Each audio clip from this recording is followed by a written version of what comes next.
Perfect. And a very warm welcome to everyone who is joining us today for today's Live Well Live webinar. We are live, and I'm very happy to be joined by my colleague Sanam today. It's going to be a great webinar, hopefully. We're going to be looking at protein, one of the things that we find ourselves talking about so often. We decided to give it its own time slot just to talk all about protein and why it's such an important element of our whole weight loss journeys. So, if you've joined us today, and for the first time, a very warm welcome to you. Just to let anyone know that if you've brought questions, you're very welcome to pop them straight into the Q&A box. There is a separate question and answer box. And if we have the questions popped in there, it's really helpful. We tend to be able to find them a little bit more easily. You are welcome, if you can't find that for any reason, to pop them into the chat box, but we do struggle sometimes to find those. But do say hello, let us know where you're from, how you're doing, and we're going to be checking in with you in a minute. I am Ruth Taylor. I'm the nutritionist with Boots Online Doctor Service, also registered nurse and health and wellness coach. I've been working as part of the lifestyle medicine team with the Boots Online Doctor Service for the last 4 or so years. And we really love the opportunity to meet with you on a Monday lunchtime to really be here to support you on your weight loss journeys, to take any questions you've got, and hopefully to give you some top tips, and also to cut through all of the confusing messaging that we're bombarded with on social media, from our friends, from people who are trying to give us some support but perhaps don't know as much as you possibly know. And really just make this a really straightforward, simple journey as much as possible. That doesn't mean to say you're not going to have your wobbles. We know it can be really tough. We know that the journey isn't just a straight line of everything working well. And that's why we're here, because we know that that is true. And just to let you know, if you ask anything that fits outside of what we can safely answer in a webinar, we'll resend you back to your healthcare providers. But if there is something that we're uncomfortable for any reason to ask or don't feel it's appropriate, we'll just let you know. So please ask away. Do tell us how you're doing today. Really good. So I can hear somebody can't hear. Can people not hear me? It'd be really nice to know if people can hear me. Got a couple of questions here. Sanam, can you hear me? I Suresh, can hear you, yeah. So can people on the webinar give us a thumbs up or a thumbs down? Oh, perfect. Crikey, when I saw those comments, I was freaking out. So thank you for reassuring me. Brilliant. Thanks, everyone. So Sanam, do say hello, let everyone know a little bit more about you, and we will get started. yeah, so I'm Sanam. I'm one of the senior pharmacist independent prescribers, but more excitingly, I'm one of the weight loss leads for the weight loss service here at Boots Online Doctors. So I'm really excited to be here today. Brilliant. You've been with the team for quite a while now, Sanam, haven't you? Yes, good 4 years, I think. So Yeah, yeah. quite a long time. Perfect. All right, so we're going to start by checking in with you. This is what we always do, and thank you to Suresh. Suresh is here to help with sharing any resources with us or picking up your questions. So let's hear from you. How's your week been? Last week we were talking about habits and how our old habits can sometimes get in our way and stop us from really being successful on these weight loss journeys. Or we find ourselves behaving in such a way, maybe raiding the fridge in the evening or snacking in the evening was one of our sort of common habits that we found a lot of people were experiencing or going with last week, and sort of thinking about how to change your habits.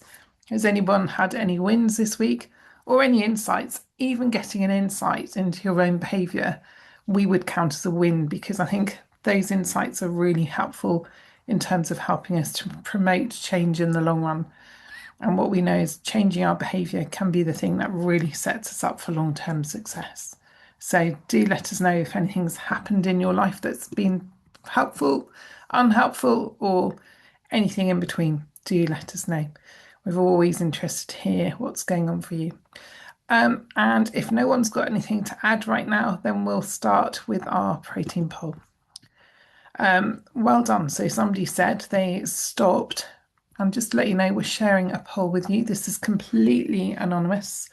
And so, Elle, you said you gave up adding no sugar squash to your water and lost £3. Now, that is so interesting. Oh, if you can give us any more information, do you think the having the water without the squashing made a difference? Did you drink more water, or was it that you were just drinking the same amount of fluid but without that artificial sweetener in? I'm fascinated to hear more, if you don't mind sharing. And Daff, you've also increased your water intake this week, so water must have been something that people really felt was a good option. Erin, you're saying that you have stayed the same weight for 3 weeks. I'm increasing my calories for this week and then we'll decrease again to get the scales moving. That's a really great plan. I think sometimes let's just remember that the plateaus can really help us in the long run. I'm sorry if my camera is sounding or my microphone isn't working particularly well. I'm not sure if I can do anything at this point in time. Very odd. I haven't moved, so nothing has changed. My setup is the same. Somebody's been doing knee lifts while cleaning their teeth. Anything to keep moving, Mitch. We're loving it. We could do some little action replays, I think. Wouldn't it be great if we could zoom in on your cameras and you could demonstrate for us what you're doing? I would love that. So let's have a look at this protein poll. So people are still learning generally, doing their best. Well done. A few people are feeling a little bit stuck. We're not surprised to hear that. Some people are feeling a bit unsure. Hopefully by the end of today's webinar, you're going to feel a little bit more confident about what to eat. But if you're left after the slides with any questions, we have a whole Q&A section. So please do ask us. We're here to really support you so that you go away with your questions answered. So if there's anything you're unsure about today that would be relevant and helpful to you, then really keep going. Sorry about your volume. I think everybody else is okay. Week 4, lost £6, I feel really nauseous and exhausted all of the time. Okay, let's pick that up in the questions and remind me, Sanam, if for any reason we don't come back to that. So let's get going. So we're going to talk a little bit about why protein matters. Sanam, why is protein so important? Oh, let me just get rid of this poll, sorry, on my screen. Okay. So I found from running these webinars that protein is an essential element of our diet, which I think sometimes people forget when they're trying to maybe on that sort of weight loss journey or that maintenance journey. And people still find it quite confusing to sort of understand which foods to eat. And that's why I think it's so important that we do like a deep dive into protein. So you probably already realize that protein is powerful. So protein does lots of things. So it keeps you fuller for longer, protects your muscle mass, steadies your cravings, which help with sort of reaching for those sort of sugary treats and stuff. It supports the insulin sensitivity again, which is related to your body weight. And we call it sort of the quiet engine behind the long-term weight management. So I just want to explain a little bit about why maintaining muscle mass is such an important aspect of healthy metabolism. So muscles burn calories more efficient than mass. So however much sort of muscles you have, if you had the equivalent amount of fat, that's more efficient at burning calories than fat is. It also aids in strength, balance, and coordination, which is a general part of our sort of well-being as well. But it's also important to realize that it's not a magic bullet. No matter what you've heard, it's not a magic bullet. It works best when it's taken apart as a part of a sort of balanced diet with fiber, healthy fats, and a variety of plants as well. And remember, you can get protein from plants as well, so it's always a good sort of part of your diet to have. Yeah, very much so. But I think it is such a powerhouse, isn't it, behind, if we get the protein right and build our plate almost around that protein and the fiber, it can really, really make a difference to our feelings of hunger, our satiety, and all of those feelings of fullness. So really worth thinking through. Yeah, absolutely. So we also think about that whole building of muscle strength. This is absolutely key. It's key for when we're losing weight. It really helps in terms of our body composition. It really helps in terms of our metabolic rate. So in terms of how many calories we need to burn when we're awake or asleep is really important. It really is a really key component of maintenance as well. So it cannot be underestimated. We don't want you to become these people that only eat protein, but we do want that protein to be a part of every meal. We'll go into that in a bit more detail. And as we age, so I would imagine most people who are on the webinar today, having looked at the normal demographic of who comes along, from the age of 30, we begin to naturally lose muscle. So this happens for everyone, male or female. But in the menopause, for women, it can really speed up as well. So we know that our attention has to become around maintaining healthy muscles within our body. When we lose muscles, we can feel weaker, we can feel less mobile, our metabolism slows, so we might find losing weight more challenging. And we know we see this time and time again. We see it with ourselves, we see it with our clients, we see it with yourselves. So we know that this is really important. When we eat protein and we combine it with resistance exercise, things like weights, Pilates, or body weight exercises, it helps to protect and build stronger muscles.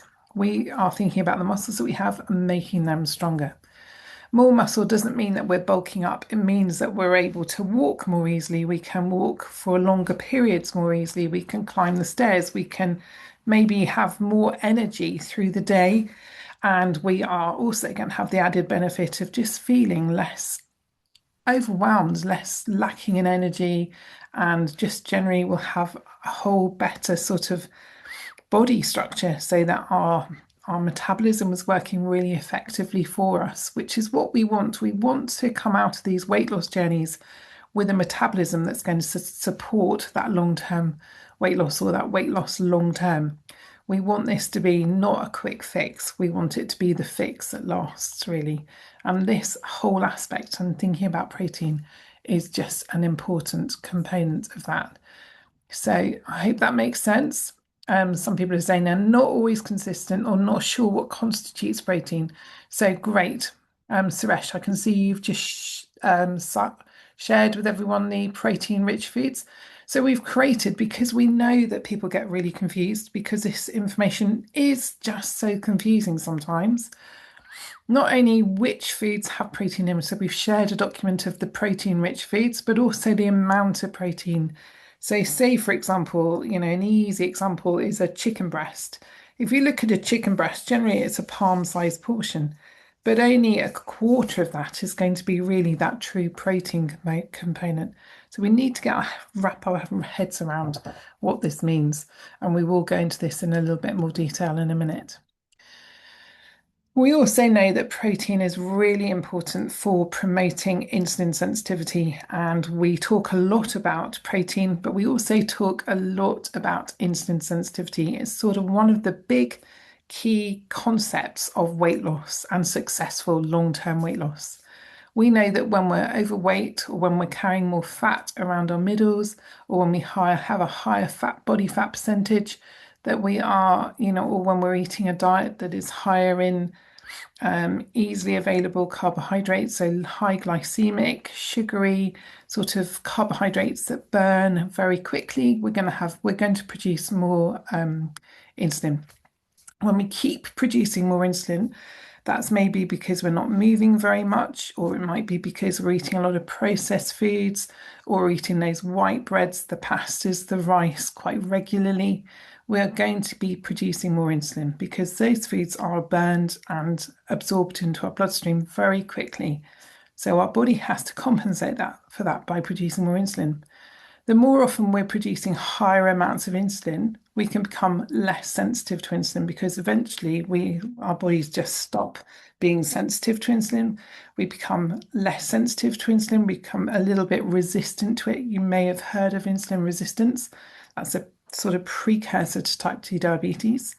So we want to really almost reverse those biochemical processes that are going on in our body. So protein can be really helpful at helping to increase our sensitivity to insulin.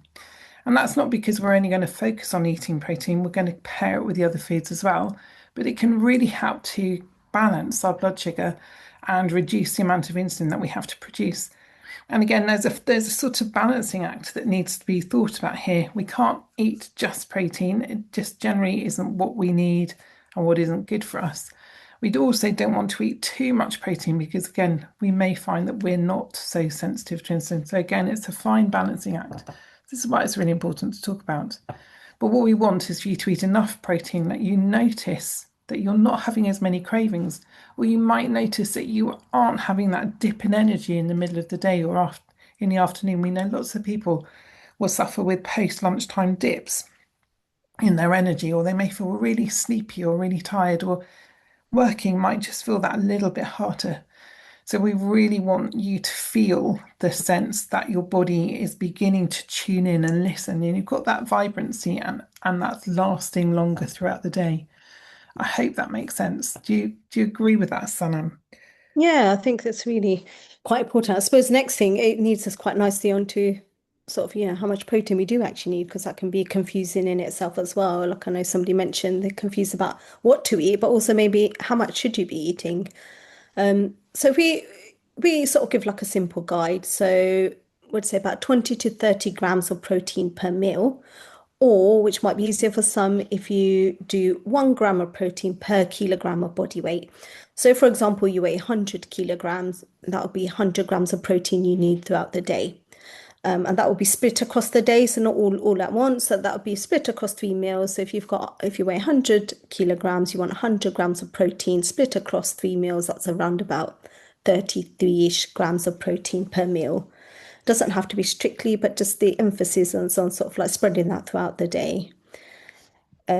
And that doesn't mean piling on your plate with loads of steak. That's not what we want your plates to look like. So that it could look like eggs or yogurt for breakfast, or chicken or beans at lunch, or maybe fish and tofu for dinner. So just having that variety in protein as well is quite important.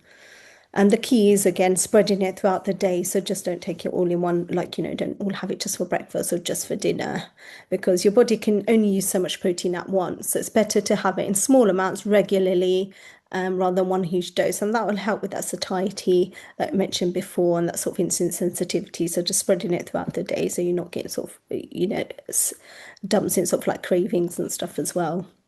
And also remember, balance matters. So protein works best when you have it alongside whole grain carbs for your energy levels and healthy fats for hormone and brain health, and just lots of plants for fiber and nutrients. So remember, plant proteins as well in themselves. It's good to have a bit of variety in the proteins that you're eating. So not just to stick to meat proteins, but add some plant proteins within that sort of daily allowance that you have. And that will bring you extra nutrients and extra beneficial effects, like we mentioned on sort of like, your hormone, brain health, sort of insulin resistance and stuff. Now, somebody mentioned before what types of proteins. I'll touch on a few. I think Suresh has shared sort of like the guide that we have on what proteins and how much proteins there is in certain foods. But if we consider maybe animal proteins, that would be like lean meats. Lean meats will be like sort of chicken breasts, and they've got fish, eggs, or dairy. Quite a hot one at the moment is like kefir and stuff like that as well, which you can use for quick fixes, along with maybe Greek yogurt, cottage cheese, edamame, protein shakes. Then plant-wise, you've got beans, lentils, tofu, quinoa, nuts and seeds. So you can always add those into sort of like salads that you might be making, or even if you want to mix the protein, so you can have a little bit of sort of like meat protein. But it doesn't mean it has to be just meat protein. But remember, you can add some plants to that as well. So you can make quite a variety of sort of like dishes and stuff, and how to add that protein into your meals. Yeah, absolutely. Yeah. Definitely. So, and also, I think one of the things we're often asked is how expensive this makes eating as well. And I think that's a really key component. So, we would say how to add that in is by anchoring a little bit of protein into each of your meals, because actually your body can only process so much protein in one go. So, we don't want to overload it in one meal and then leave ourselves short in another, because unfortunately we don't store it. So if we had all of our protein, which I think we often find, especially with our sort of UK trends around how we eat, and that many people put protein in very mindfully in one meal a day, but not necessarily mindfully in the other meals. So I think that's the shift that we're wanting people to think about, whether they can bring it into all three of those meals. And also just start by anchoring each meal with the protein. So things like eggs, yogurt, maybe tofu for breakfast. Nuts can be a great thing for breakfast. Adding chia seeds and those type of things can be really simple as well. And then chicken or fish or beans for lunches and dinners. Lentils, really important. Tofu again can be really delicious in the evening. and just make simple swaps, making sure you're adding it in small amounts with each meal. Swap handfuls of crisps for handfuls of nuts, or maybe think about Greek yogurt instead of a sweet dessert. Think about maybe some Greek yogurt with some fruit. Um, and also, just like you were saying, Sanam, if you're having a soup at lunchtime, that's absolutely fine, but maybe just make sure you're popping that protein in there as well. So add some chickpeas or some lentils or a small chicken breast sliced through, or have a couple of eggs on the side as a sort of secondary aspect of that meal. Doing it little by little really can be very helpful. And also, just making really simple swaps, I think, is really important because it can all feel incredibly overwhelming.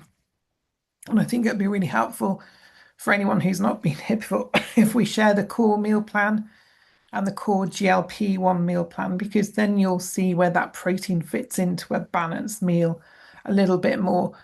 So Suresh, if you could share those links, that would be absolutely great. Yeah. So, So I guess the main takeaway is protein is your ally in maintenance. So in order to, a lot of people, sorry, initially in the start of weight loss journeys may have lost loads of weight, but that might have also led to a bit of loss of muscle mass as well, especially if you lost quite a lot of weight quite rapidly. But what you now might be in that stage of maintenance where this protein is really quite important and is your ally. So it helps you, like I mentioned, it helps you feel fuller for longer, protect your muscles, balances your energy, supports your skin and cells, as well as many other bodily functions, and gives your body the building blocks it needs to stay strong and resilient throughout this whole sort of journey and actually continue, not journey, actually, the lifestyle that you will be now. So you'll be on that sort of maintenance stage. So that's what you sort of need to stay strong and resilient. But do remember, it's not just about protein alone. So the most powerful results do come when protein works alongside the healthy carbs, the healthy fats, and plenty of colourful plants. So think of protein as your anchor. So metaphorically, so strong, steady, and reliable, but always a part of the bigger picture of balance. So that's how you thrive in maintenance, not just today, but just we're talking about the long term now. So just the long term, that's really important. yeah, it's such a and an unspoken about. We're beginning to realize the importance of those maintenance conversations. That's why we're bringing those in, because what we're wanting is, even if you're still on that journey or right at the beginning, you will get to the point where you're needing to put that energy and thought into maintenance. It's such an important stage, isn't it? So when Mm. you're thinking about how this protein works best with a balanced plate, build it around the rest of your food. Make sure it's on your plate every time you eat. I mean, if you're eating smaller meals because your appetite's reduced for any reason, then I would say always build, even if it's a snack, build it to this whole sort of process of almost thinking about it being a mini meal rather than a sort of quick fix. So, mini meals are the way I think we all need to be really approaching most of our snacks or anything that we eat. So, we've got that sort of blend of the fiber rich vegetables, those above ground colourful vegetables. We would call them the above ground, but colourful, I think, sort of describes them probably in a more simplistic way. So, vegetables with colour in, sort of all of the sort of rainbow colours of vegetables all count, and the different colours bring different phytonutrients. So, it's really worth mixing them up as much as you possibly can. Bring in some of those healthy fats, so never be scared of having a small amount of the healthier fats. So, some of your proteins could be oily fish. We'd really encourage you to be thinking about that if you're happy to eat fish a couple of times a week. Just bring those omega-3 fats into your diet, which are very anti-inflammatory. But other fats you could be incorporating would be those healthy nuts, which would also bring protein, or the seeds. And keep it really, really simple. Don't overwhelm yourself. If protein is something you have less regularly, I think, a first step might be, okay, how am I going to get it in 2 meals this week? What am I going to do? Because we know that sometimes changing can be quite overwhelming and a lot to think about. So we don't want that for you either, because if we become overwhelmed, it can actually become a barrier to us doing stuff. So that's not what we're talking about here either. Yeah, so it's really important to just make it realistic for you. Yeah. Right. Yeah, I think it's really you do want to you can overwhelm yourselves if you're sort of like trying to make all the changes at once. So obviously, like Ruth mentioned, it's really important along with that to also sort of look after the muscles that you have and maybe build some of the muscles that you may have lost throughout the weight loss journey. So like I said, sometimes when you lose weight quite rapidly or you have been losing weight, it is common for some, a lot of people to sort of lose some muscle mass. So it's really important that you build on the muscles that you have or strengthen the muscles you have and build on any muscle mass that you may have lost.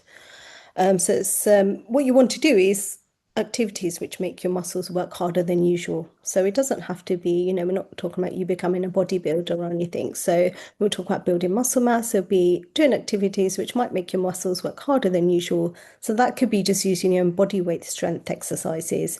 So, for example, climbing stairs or adding a bit of resistance to maybe daily activities that you do. So, for example, if you normally walk to do your weekly shopping, you may want to add some resistance to that by maybe adding some weight to maybe a backpack that you might be carrying, or even actually carry the shopping bag in the backpack. Well, probably add a bit of resistance to your normal sort of muscular activity that your muscles that you are using throughout the day. So this will help support the muscle strength and also help lightly build some muscles as you go along as well. Muscular mass, I would say. So you might also consider light weights as well. So again, it doesn't have to be, we're not talking about bodybuilding type weight. So this could be just like a couple of kilos. So do a bit of light exercise with a bit of light, sort of light weights and stuff as well. So these are just sort of like everyday strength exercises that you can do to maintain that sort of muscle mass and help build slowly back up any muscle mass that you may have lost. And the stronger muscle means a steadier metabolism and better blood sugar controls, and also easier long-term weight maintenance as well. So it's all really important that along with that protein, that we are looking after the muscles that we have as well and just strengthening them. Yeah, and just maintaining them. So Yeah, such an important factor. The sort of speed of weight loss can really make a difference as well, which is sort of one of the things we really try and advocate you to lose weight in a slower and steadier fashion, because it will really help with this whole maintenance of muscle mass as well. So yeah, really think about that if that's relevant to you. So just a reminder, keep it simple and stay consistent. This is the absolute key. This is not about overwhelm. This is about thinking about how you can bring these changes in gradually and a way that's sustainable and manageable for you. So think about what you're going to do on your busy days. How are you going to get through those low energy days? Because we all have them. And when the days don't go to plan, it's really worth just writing a couple of top tips down for yourself, and thinking about the one thing that you're going to do differently this week.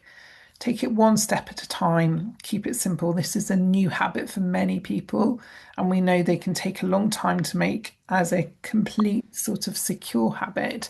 So, really be kind to yourselves in this. And I think we've got another poll that we're going to share with you. So, let's have a look at that. And again, just to remind you that the polls are completely anonymous. We really don't know who is answering what. We just know whether you're answering, really. So we would expect probably around 70% of you to take part in the poll. So we'll give that a couple of minutes to see how we get on. But I can see at the moment lots of you are going to add protein more consistently, which is great to hear. A lot of you are going to work on keeping those meals simple and balanced. Really, that is great news. I think simplicity is absolutely vitally important. It means you're more likely to get those results. You're more likely to be able to just do that as well, aren't you? I think if we overwhelm ourselves, we just all find it really difficult to consistently do that, because overwhelm just leads to burnout, doesn't it? You're going to start listening to your hunger and fullness signals. That's a really big step. And you might need to figure out what that feels like to you, because we're all slightly different around that. And taking that one small step with no pressure, really important. Well done to those of you that are going to be thinking about that. Just to remind you of the webinars that we've got coming up over the next few weeks.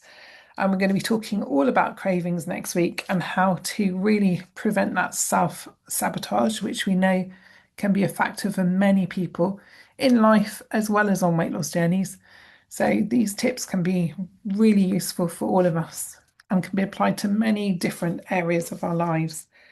we've got a whole new webinar that we're bringing to you on the 23rd of February, which is talking about how we think about meal planning and why that might be helpful to you on these weight loss journeys. So we're going to share some tips on meal planning.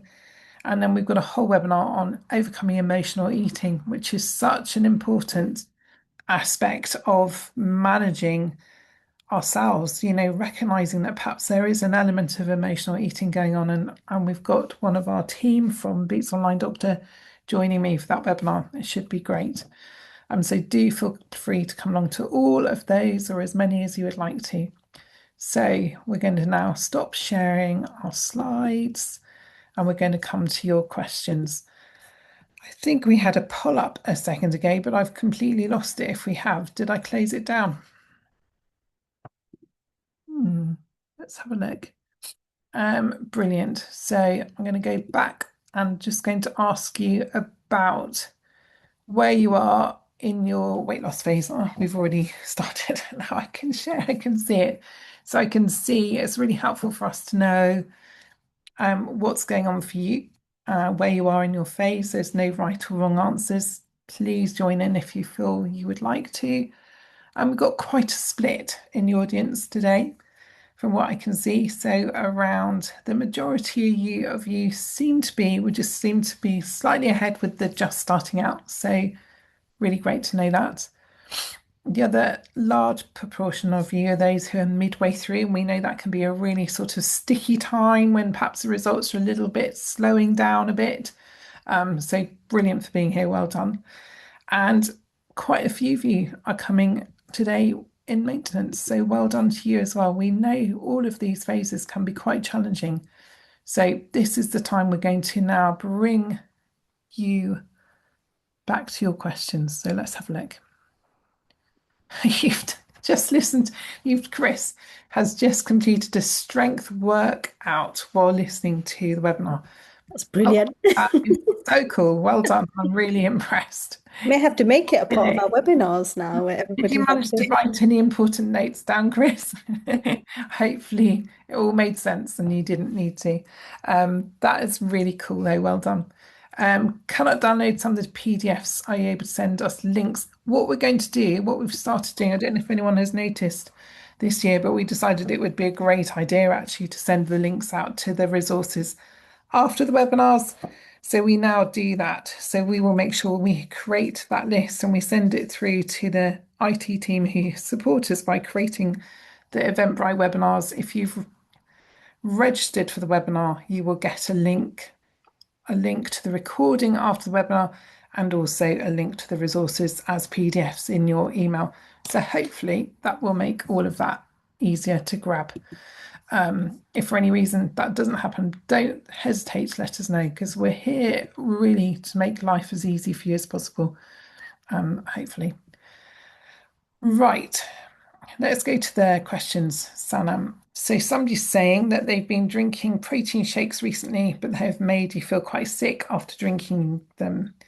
It may be, and do we know why that is? And should you steer away from them? I would say it's difficult to know. I have found people who perhaps don't tolerate some of the ingredients in those protein shakes. So I would really go and have a look at what your protein powder component is made from. And if it's quite a lot of them are made from dairy-based products, so maybe switch to a rice protein or a hemp protein or a pea protein or a nut protein of some description and see if it makes a difference. There are loads of different types of protein powders. So have a look and see if perhaps just changing. It might be that actually you're actually taking a high calorie meal in a very short space of time, and actually your digestion is still struggling with that. So see how you go. Any other thoughts from you, Sanam? No, I think you're right. I think it might, if you look at protein shakes, they've got so many ingredients in them. It could just be that you're probably either intolerant or just one of those ingredients hasn't agreed with you, which can make you feel quite Yeah, sort of nauseous. So if you can, obviously, it's good to have sort of this whole protein, like sort of whole food proteins as well. But again, if you are having to have shakes, it might be an idea to look at the sort of the vegetarian-based proteins like pea protein or something. Yeah. Um, but yeah, Or, I mean, try adding it to soup and just having it as a meal rather than as a separate, but see how you go.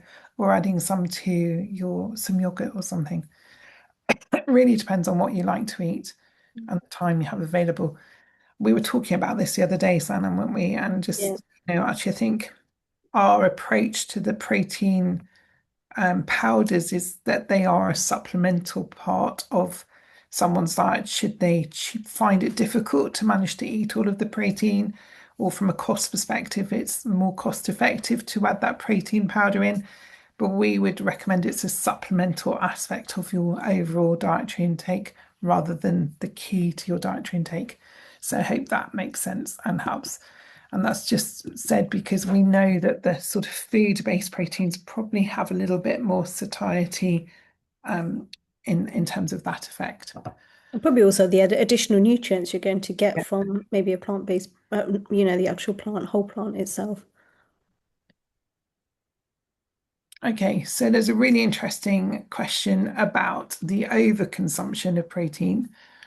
I think we don't want you to overconsume. We want you to find your happy place with protein in terms of satiety, feeling well, and maybe that energy and not having those slumps would be a good indication that your protein amount is working for you, and why splitting it across the day is really important. As we age, we might find it slightly more difficult to digest protein. So we want to really make sure we're chewing and we're really doing all of those aspects of really supporting our digestion and combining it with other foods, because we know that, for example, our gut microbiome responds very positively to the fiber in vegetables, for example. So they're really important. We don't want you to be thinking we're advocating a keto approach to eating. This is not what that's about. We're advocating a balanced way. You can consume too much protein, and this is especially true for people who have any form of problems with their kidneys or kidney disease. And really, if you are in that situation, we would recommend that you speak to your healthcare provider about your protein requirements or your upper safe limit of protein. If we eat too much protein, and I thought actually while we were talking about protein earlier, there's a real need for us to actually write about the effects of too much protein and why we wouldn't want too much protein. So I'll put that on my to-do list. But we know it will break down into ammonia. So I think we need to be thinking about that nitrate effect. So which is why we're sort of saying that 1 gram is sort of like your reference point, 1 gram per kilo.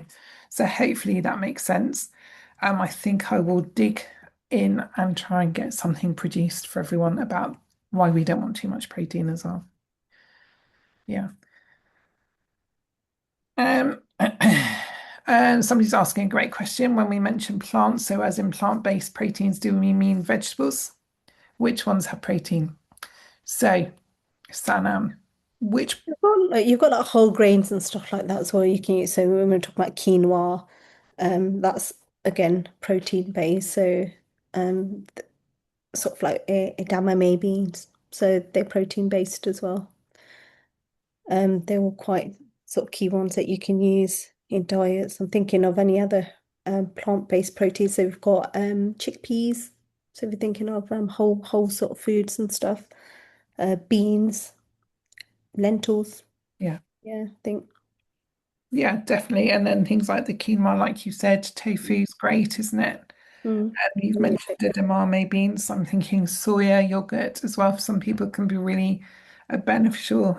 You can also get coconut yogurt, but you have to be really careful because they tend to add a lot of sweetness to make it more palatable. So you do want to be checking out those labels. But there are plenty of, and if you've got the protein handout that we've shared earlier, if for any reason you can't see that, then we can share that again. So do let us know if you haven't been able to see that for any reason. But it's a good question. And I think what we would recommend is even if you are somebody who prefers to eat a meat-based protein, that you actually put in those plant-based proteins for some component of your protein intake, because we know that our body responds very positively to those. So it's really worth having a mix if you can manage that. Mm. Oh, somebody's saying adding cottage cheese to their soups and blends it in. That sounds like a great idea and not one I've tried. So definitely a good plan. I will often add chickpeas or lentils or chicken to my soups, and I find that really supports I don't get hungry and my energy stays really good when I do that. So definitely works. We will share the links along with the recording. Absolutely. Do we have any tips for making protein more affordable? Yeah, that is absolutely a great question. Mm. Affordability and food are often two words that always don't fit that well in the same sentence. I think there are some supermarkets that are less expensive to shop in.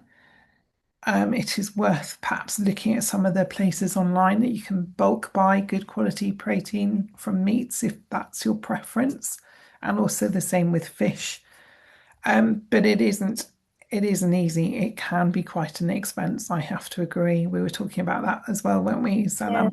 I think even just like, so if you are, like you said, meat can be quite expensive in itself as well. So if you're more of a meat eater, but try balance it with maybe like I said, like maybe chickpeas, which might be cheaper in the tin sort of foods. And if we're talking about quinoa, you can get those, which are really good. You can get those sort of packeted up quinoas already pre-cooked for you. So it's really easy, but actually they can be quite expensive as well. If you just buy the bag and maybe either batch cook, keep it for sort of like throughout the week and stuff, that you can actually use it rather than buying this pre-packed, already cooked sort of proteins and stuff. But the sort of tin products, still nutritious, and they are a little bit cheaper than sort of maybe buying meat 5 times a week or something, or 6 times a week. So maybe adding some of those in to sort of take that cost down. Yeah, and eggs can be really inexpensive as well if Mm. you're an egg eater. So, it's about mixing and matching the different proteins. And I think one of the things that we'll cover in our webinar about menu planning will be to address maybe the aspect of actually menu planning and actually just thinking forward, and cooking in bulk can be really helpful for reducing costs slightly. It doesn't take the whole cost away at all, but it can just make things a little bit more cost effective. But it's a great question, and something that, if anybody's got any brilliant tips about making food more affordable, or, spreading the costs more easily, we're very interested in hearing what you have to say. Somebody's saying, is whey protein bad? I think that's because I said it may be that somebody was possibly reacting if it was a whey protein. No, whey protein isn't bad. I think we're just all very individual. So some of us will do really well on one food, others will do less well on the same food, and the same applies to protein powders as well. Yeah. So, question about somebody who's taking a GLP-1. They're on week 5 of their medication and losing a pound a week for the last few weeks. We would say that's a great amount of weight to be losing. That's a nice, steady amount that's going to be helping support your long-term maintenance of that weight, and also really supporting in terms of maintaining a healthy muscle body composition. So I would say all the while you're sticking along that level, we would be very happy to support you continuing at that rate. Would you agree, Sanam? Mm. That was brilliant, actually. Sort of, we normally say about 1 or 2 pounds a week is Yeah, sort of ideal in that sort of weight loss, because like we've mentioned, obviously throughout this webinar, we don't want patients and people losing too much weight quickly, because that affects your muscle mass and that long-term maintenance as well. So you're doing really great, £1 a week. very much so. I think it's quite easy to sort of see a lot of people sort of losing rapidly, but actually what you're doing, sort of that £1 or £2 a week, is sort of like the perfect. Yeah. So I think, gosh, somebody's saying that they're eating all of the right foods in terms of protein, also collagen and creatine, but can't seem to build any muscle. I'd be really interested to know how you're monitoring your muscle mass, whether you've had a body scan, whether you're doing some Tanita type of scales, or, scales that are talking, or whether somebody's able to do some measurements in a gym, because that can make a big difference. I don't think we expect to see very quick adjustments in body composition, so it can be quite slow. And are you doing resistance exercise alongside that? A lot of people will do a lot of cardio exercise, which is obviously very good and important for our cardiovascular health, but we also need that resistance to really support muscle strength. Yeah. Anything you'd want to add there, Sanam? Yeah, even just doing like sort of like 10 minutes a day or something, just of that resistance. Because you can eat all the right foods, you can eat loads of protein, but if you're not doing that sort of even light, like I said, light resistance exercise, it doesn't have to be heavily resistant. That's probably why maybe if you haven't done any, or if you're doing light, it might be a gradual increase you might get in your muscle mass. But even just maintaining that muscles and supporting the muscles you already have is quite important. So just sort of like eating more protein and doing that resistance exercise as well. So you don't want to continue to lose any protein, muscle mass. Sorry, not protein. You don't want to continue to lose any muscle mass either. But just try and add in maybe if you're not already doing just sort of like that 10 minutes of resistance exercise a day and see how whether that changes your body composition. And Suresh, if you could share the link to the exercise videos, we've got a whole series from the Boots Online Doctor about exercise activity videos.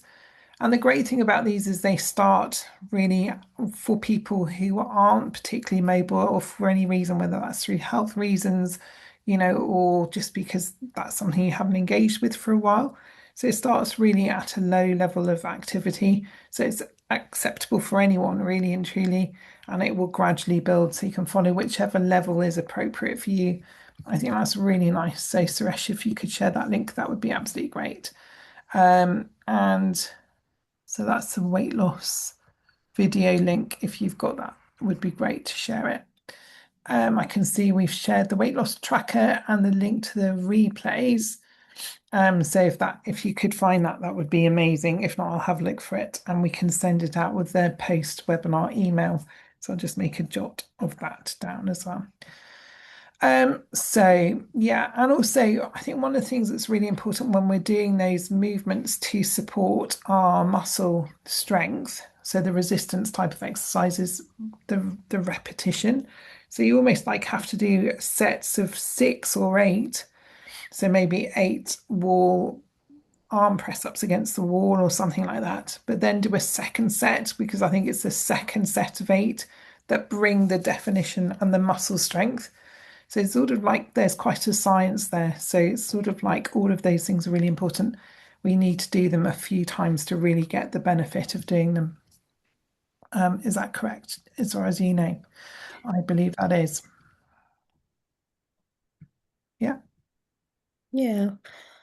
I think because when you what you have to feel is your muscles working more than what they're usually doing. So if you maybe done one repetition, like one set, they probably worked a little bit, but maybe not as much as they need to build that sort of muscle mass as well. So that's where the repetition comes in. yeah.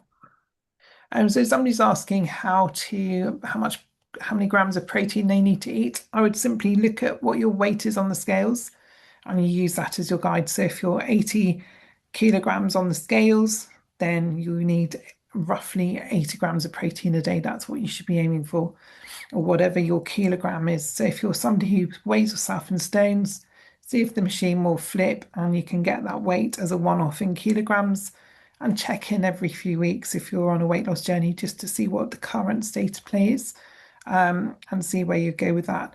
You can also use your level of satiety as an indication of whether you're managing, if that's working for you as well. So hopefully that will be a really simple way of knowing. And that really is what we would begin the baseline for you with.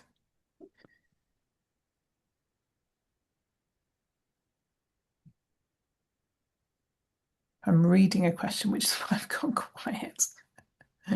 Um, okay, so somebody's saying they've started putting in more movement in the last 6 months. I know you're 6 months into your weight loss journey, and in the last 4 weeks, you started adding in training sessions with resistance strength and up to your cardio as well. Well done. Since doing this, you found that your weight loss has either stalled completely or reduced to a pound a week. You're eating 1,300 calories a day, focusing on protein and drinking at least 2 litres of water. Is this reduction normal, or what would you recommend? Gosh, you must feel a little bit confused by that because we're saying do these things and it's all going to work. It might be that your body is just recalibrating and readjusting. I would really just go back to the drawing board and check what your basal metabolic rate is and what your calorie requirements are. And just make sure if you've lost weight successfully for the first 5 months and then added that movement in more significantly in the 6th month, it might be just everything's changing.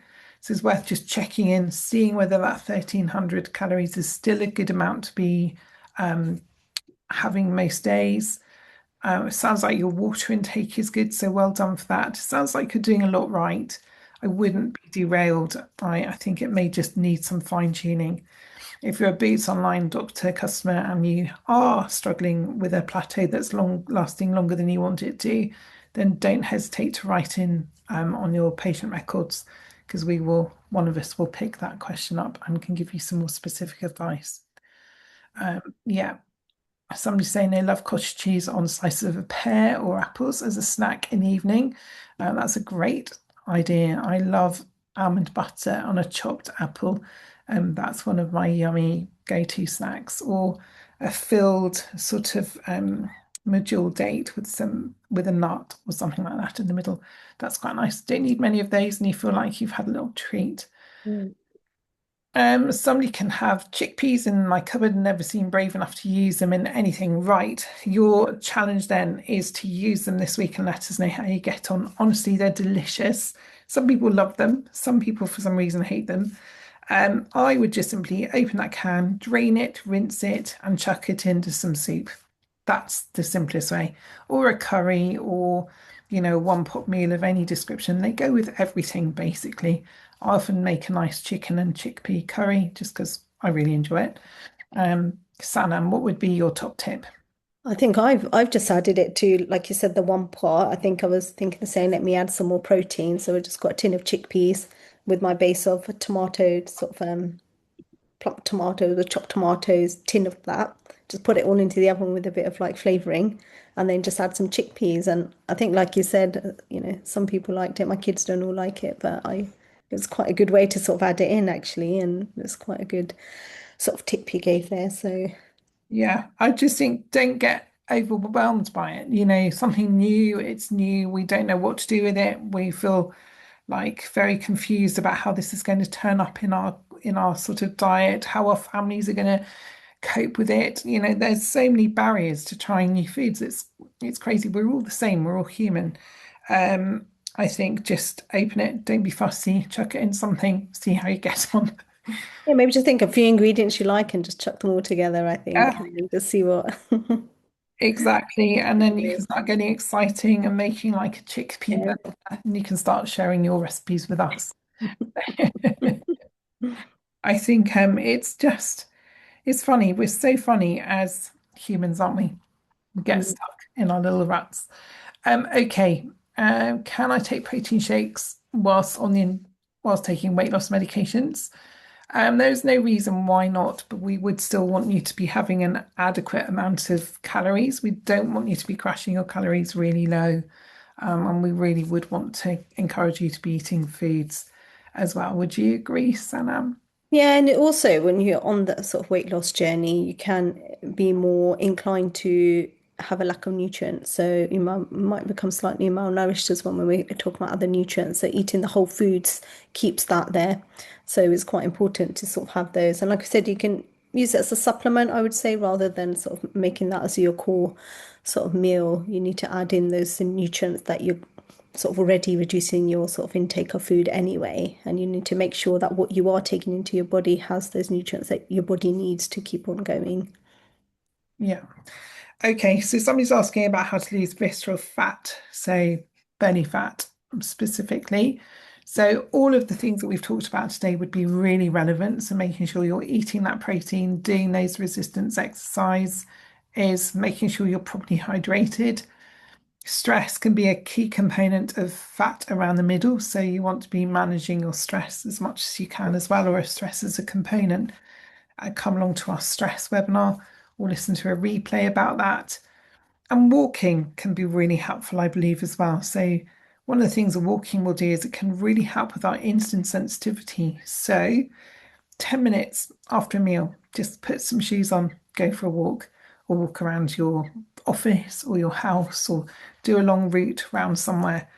10 minutes is very findable. So see if you can fit that in as well. That can really help if you're struggling with satiety and feeling that sense of fullness, but also in terms of really supporting insulin sensitivity, which can really again help with that visceral fat. So I think that we should be introducing a 10-minute webinar walk every day. So maybe we should make the beginning of the webinar a moving point. You won't be able to hear us, but we'll all be moving. So we'll be doing well. Somebody's saying they've lost a lot of muscle mass and find I struggle lifting things now. So building it back. Do I need a lot of exercise? I think one of the things that we really need when we're exercising to build muscle is we need that rest as well. Our bodies need time to recover between the sessions when we are encouraging them to become strong and to support us a little bit more. I'm really sorry to hear that that has become quite a struggle for you. That's completely not what we want. If you're a Boots Online doctor customer, do write in if you want some specific one-to-one advice. We'll see what we can do to advise you if this for any reason doesn't work. But I would say rest days are just as important as exercise days. So maybe 2 or 3 resistance exercise days a week, a little bit of cardio to really help your cardiovascular fitness as well. So you could alternate, do walking 3 or 4 days a week and do some resistance 3 days a week. And have a rest day, where you don't, you're not pushing yourself all of the time. I think the importance of rest cannot be underestimated. Mm. How can I deal with water retention? I've always suffered with swollen ankles. Gosh, I think I would send you back to your weight loss provider. There are all sorts of reasons, or to your healthcare GP. There's lots of reasons why we can have swollen ankles. So I'd really want you to get that checked out as to whether there's any medical reason, and then take it from there. Would you agree, Sanam? Yeah, there's lots of reasons, so it's always best to have that checked. And obviously, if you've had it checked and there's nothing serious, then they could probably offer you a little bit of advice on why, but we'll definitely get that checked. Okay, so somebody's saying they've been on GLP-1s for over a year and have lost a lot of weight. They're 63, going to the gym every day. Body shape has changed for the better. Well done, but your weight is now staying the same. Is it true that muscle weighs more than fat? Yes, that's absolutely true.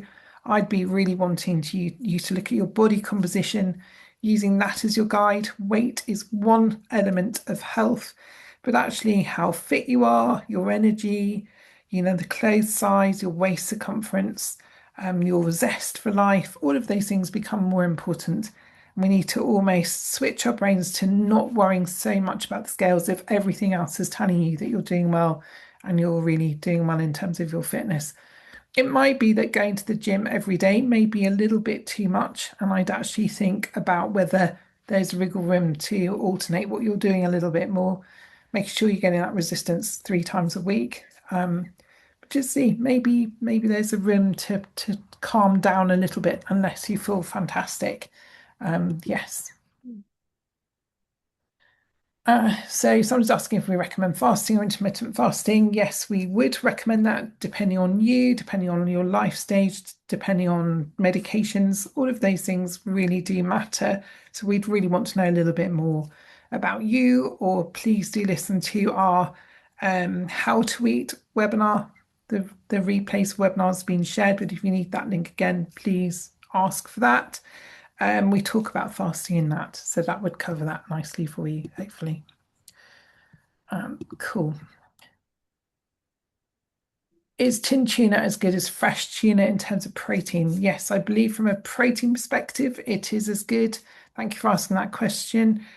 From a healthy fat perspective, it's not so good. So if you're using it for an oily based fish, it doesn't have completely the right consistent, we know that a lot of the oils are removed in the canning process.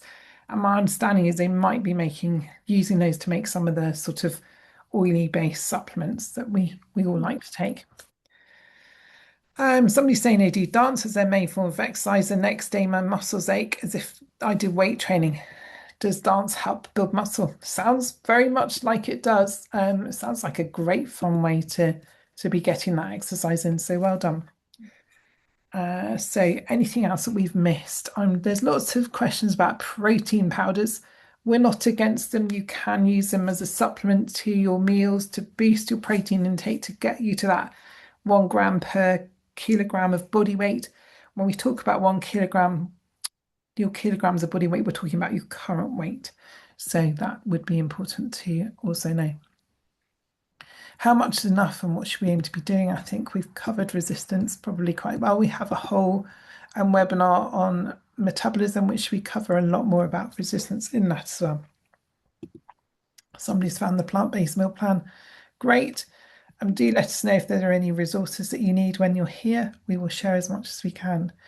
Is there really a good collagen as there is so many? And that is such a big question. I think we haven't got time to answer that today. And it is something, the collagen theory is very mixed out there at the moment, isn't it? Mm. I'm getting rid of all the protein powder questions just to make sure we haven't missed anything important to answer. Somebody's asking about calorie deficit. Again, a really big question. Probably not time to do it huge justice today, but we would say that the sort of theory is that you need to be in deficit of around 250 to 500 calories per day to lose something like 1 to 2 pounds of weight a week. But that's from your basal metabolic rate, and we're all very different. But I think it's also very different. There are some better calorie indicator programs out there. You do need to look at your body composition as part of that calculation if you can.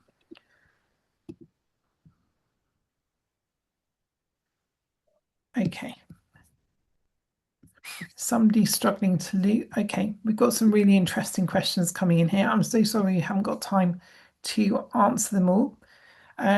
Somebody's eating sardines twice a week and tin mackerel regularly. That is great. There are omega-3s in there. They are great. We like them. We like them a lot. Very anti-inflammatory. Thank you for asking.